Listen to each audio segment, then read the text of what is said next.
ছোটবেলায় স্কুলে এক একটা পিরিয়ড মনে হতো যেন একটা যুগ। আর এখন পুরো একটা বছর চলে যায় চোখের পলকে। কেন এমন হয়? ঘড়ি তো একই গতিতে টিকটিক করছে। তাহলে সমস্যাটা কোথায়? আমরা মানুষ সময়কে ভয় পাই, তাই তাকে খাঁচায় বন্দি করতে চেয়েছি। কাঁটা দিয়ে, সংখ্যা দিয়ে, ক্যালেন্ডার দিয়ে। ভেবেছি মাপতে পারলে নিয়ন্ত্রণ করতে পারবো। কিন্তু সত্যিটা হলো, ঘড়ি সময় নয়। ঘড়ি শুধু সময়ের একটা ছায়া, একটা খালি কঙ্কাল। তুমি যখন প্রথম প্রেমে পড়ো, কোনো গল্পের বই হারিয়ে যাও, কোনো খেলায় পুরোপুরি ডুবে যাও, তখন ঘড়ি থেমে যায় না। তোমার মস্তিষ্কের সময় থেমে যায়, অনুভূতিটা বদলে যায়। তাহলে প্রশ্ন আসে, ঘড়ি যদি আসল সময় না হয়, তাহলে আসল সময় কোথায় লুকিয়ে আছে?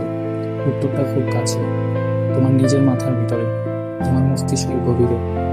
নিউটন ভাবতেন সময় হলো একটা তীরের মতো, যা মহাবিশ্বের সব জায়গায় সমান গতিতে চলে। কিন্তু গ্যালিলিও যখন গির্জার ছাদে জ্বলতে থাকা ঝাড়বাতি তুলতে দেখেছিলেন, তিনি তার নারীর স্পন্দন দিয়ে তার সময় মেপেছিলেন।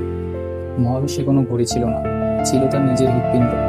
আমাদের প্রথম ঘড়িটা ধাতুর ছিল না ভাই, সেটা ছিল আমাদের রক্ত ও মাংসের স্পন্দন। আমরা যন্ত্রের উপর নির্ভর করে নিজেদের শরীরের সেই রিদমটাকে হারিয়ে ফেলেছি।